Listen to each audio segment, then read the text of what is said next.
This has undoubtedly been a year like none other. It's been a year where the country has been reminded of the central role schools play, the extent to which they're depended upon, and of just how special and very much needed school staff in general are, and school leaders in particular. Schools have indeed found themselves at the heart of community response to crisis, and school leaders have found themselves at the heart of that at-the-heart response. We have not wavered in our commitment to the communities we serve. We have not hesitated to do the right thing, to make the judgment calls and roll up sleeves when there was heavy lifting to be done. We have got on with the job required, so often in spite of and not because of the input from those who really should have been there to support us.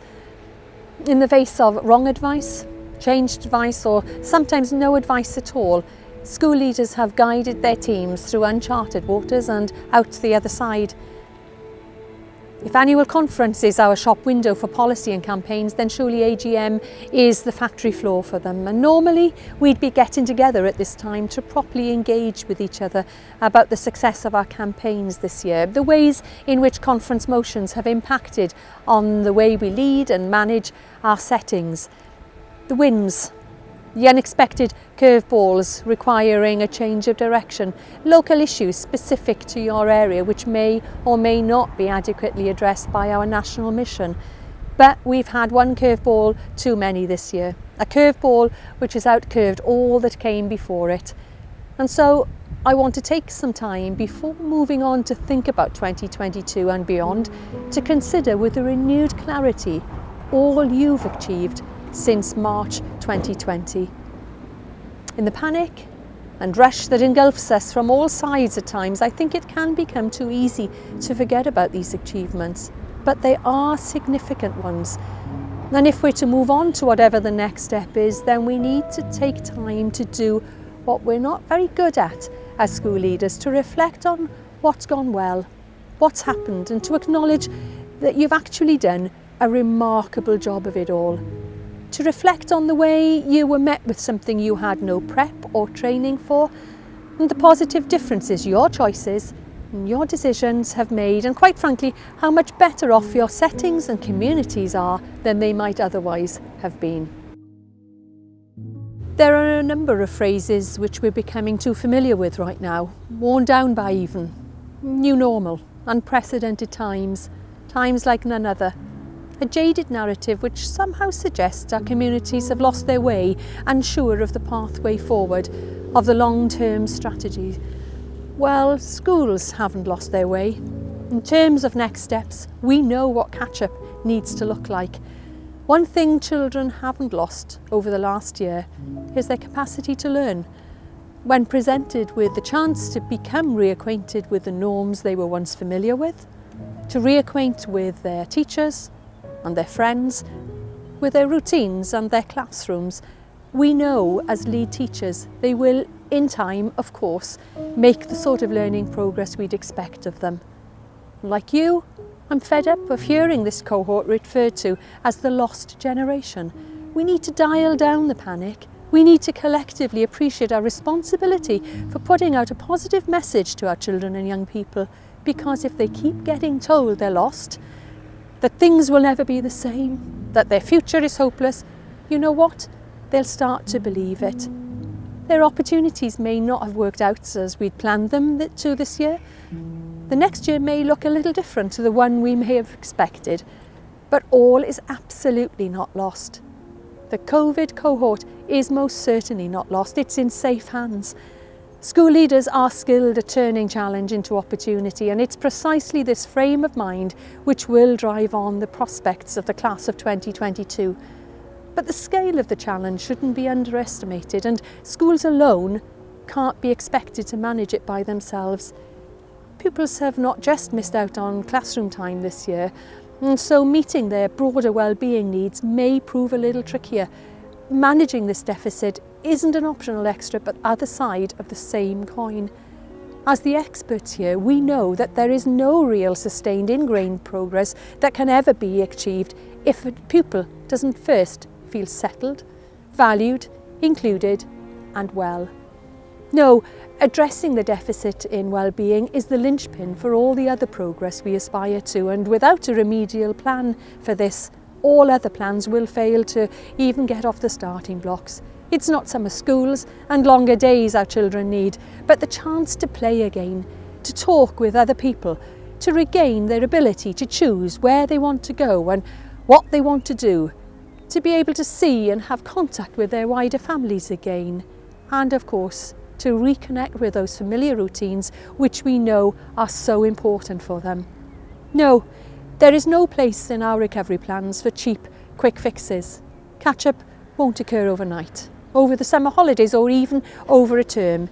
It will take a strategic plan formulated by the people who know them best, and a solid and sustained investment by government across our three nations in funding which supports teacher development, reduction of teaching group sizes and provision for mental health and well-being. And what we need as school leaders is the support of consistent messaging from government, messaging which respects the skills we bring to the task in hand and which trusts us to do the right thing for our communities. So often we and only we know the right solution for our setting. A centralised approach, as we have all too often seen in the past, simply does not work.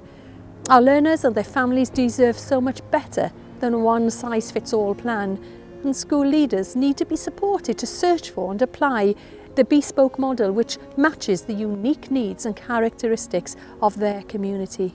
So what else has the past year taught us then, other than the whole country depends on schools in times of need? Well, we've been reminded that modern trade unionism is about so much more than confrontation. NAHT's unique blend of trade union principles with its strong professional association roots ensures that the interests of the learners we serve remain at the heart of our decisions. We are a solution-focused organisation, and like all good leaders, we love a long-term strategy, a sound plan. Sadly, we've witnessed little of this from government, particularly over the last 12 months. So as we long for the next stage, then what else have we learned? Well, for one, that schools were never just about education after all. We knew that, but the wider community has been reminded that we have to keep on talking if we're going to get these plans right. The right plan won't appear overnight. It's my guess there'll always be work in progress because they will need to remain responsive to the rapidly changing scenarios we find ourselves in. And lastly, of the power of a good plan to challenge and even turn around the most testing of situations. We are the ones best placed to help shape and frame the roadmap needed. There has indeed been, in some sectors at least, especially parent groups, a newfound respect for teaching, and this is something we can and should build upon going forward. Going forward with a newfound confidence in our profession and our ability to actually retain the most appropriate answers to the trickiest of questions. In my speech as incoming president this time last year, I spoke at length about the ill-conceived and mismatched ideas of governments across the three nations around what accountability needs to look like for 21st century schools and learning settings. As a profession, we need to use our regenerated confidence to continue to challenge these notions, especially the ones which we know will cut across the interests of pupils rather than support them. As a modern trade union, we know the value of teamwork and of a collective voice, which is why events such as AGM are of such critical importance. Keeping that voice together, maintaining that sense of joined upness and at the same time retaining the natural drive that carries the momentum forward has been seriously challenged this past year. I was asked recently what I believed had been tested most in our learning settings during this time, and my answer was twofold: relationships and core ethos. What an organisation, a community, believes in, which principles it's truly founded on and aligned with, the actual ones, not the imagined ones, are really thrown up for scrutiny in times of crisis. It's the moral harness, its moral compass, if you like, that rises to the surface, and it's by this that organisations either succeed or flounder. By this they unpack the resilience needed to react as well as to move forward or crumple in a heap of confusion. And of course, central to all this is the quality of relationships as well.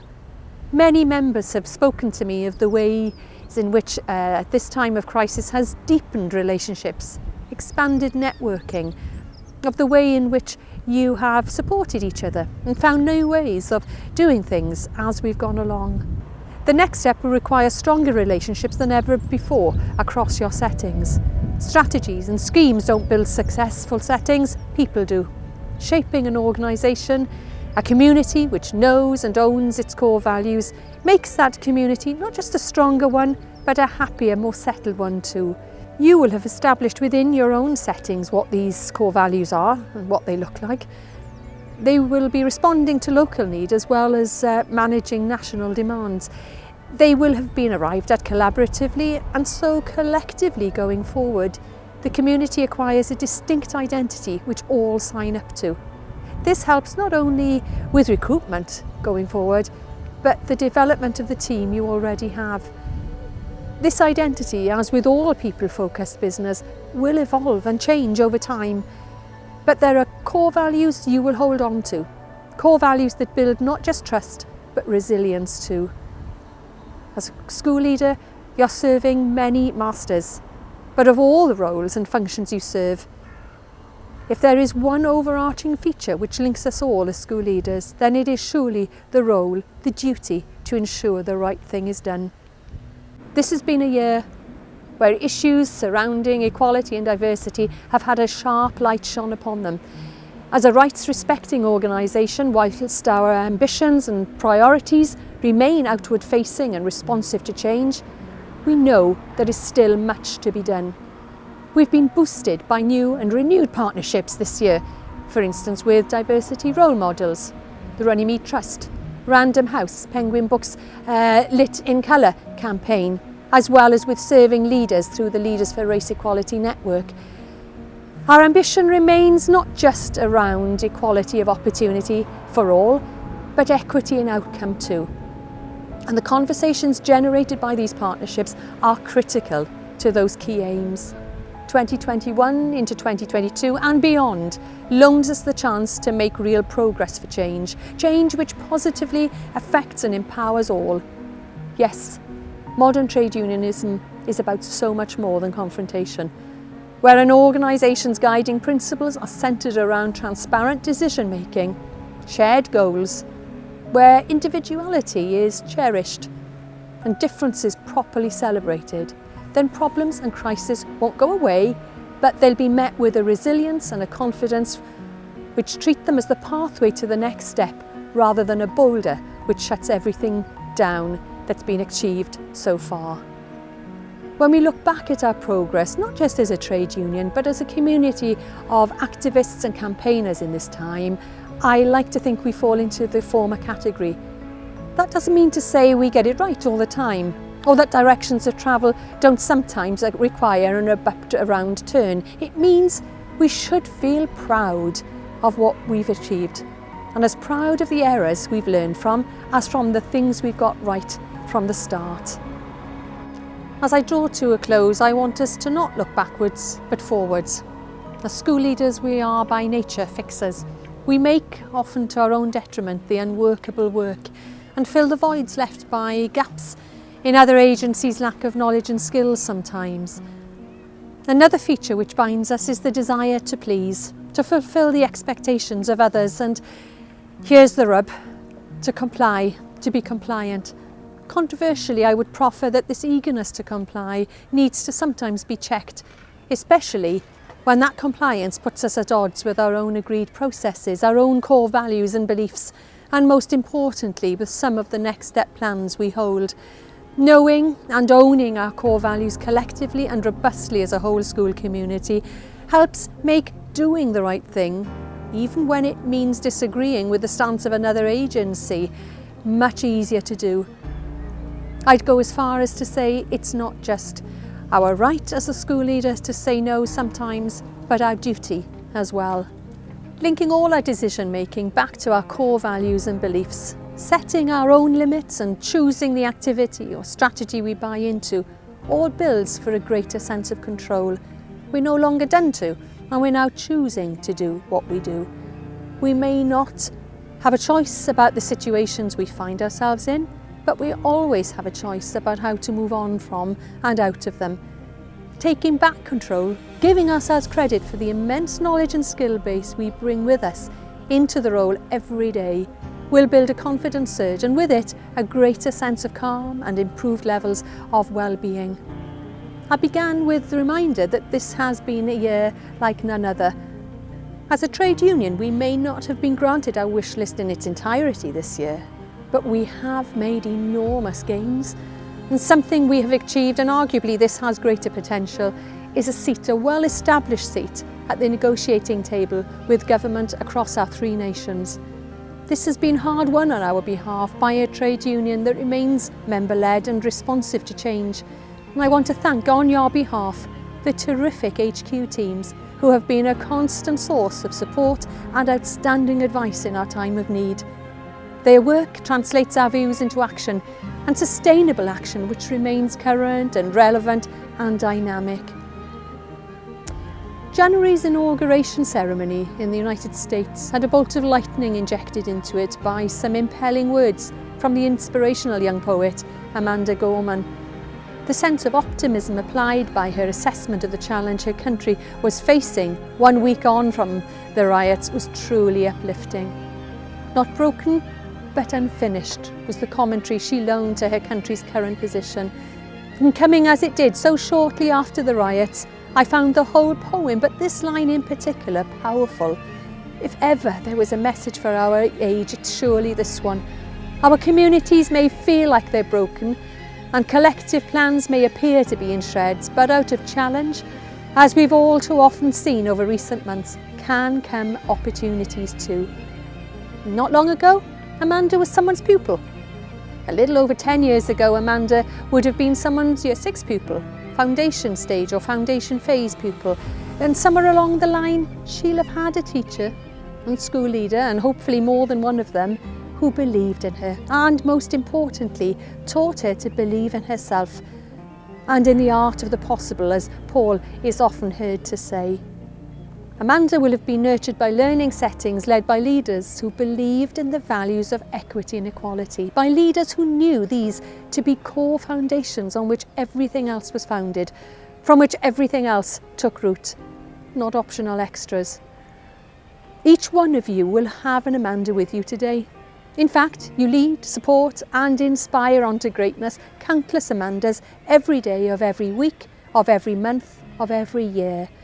They may not all go on to enjoy a spell on the world stage, but each and every one of them will move on from that connection empowered to achieve something above what they'd have achieved alone.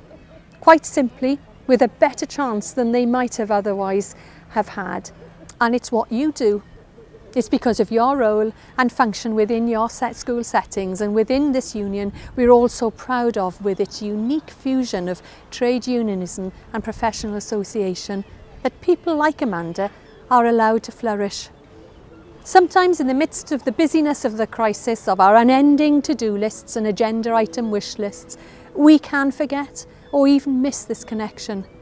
None of what's been achieved this year could have happened without you as branch activists as well as committed school leaders, your consistent input and determination.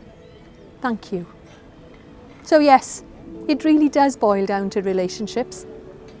Let's not allow society at large to forget how hard home learning proved to be, of how they worried that this lost generation were facing doom when in September they're back at school, back to functioning pretty much as we'd expect and want them to be. Let them not forget how impossible everyone once thought this to be. And as they're reminded of the difference between those bleak times and the now, we must keep reminding them it's teachers and school leaders who work this magic.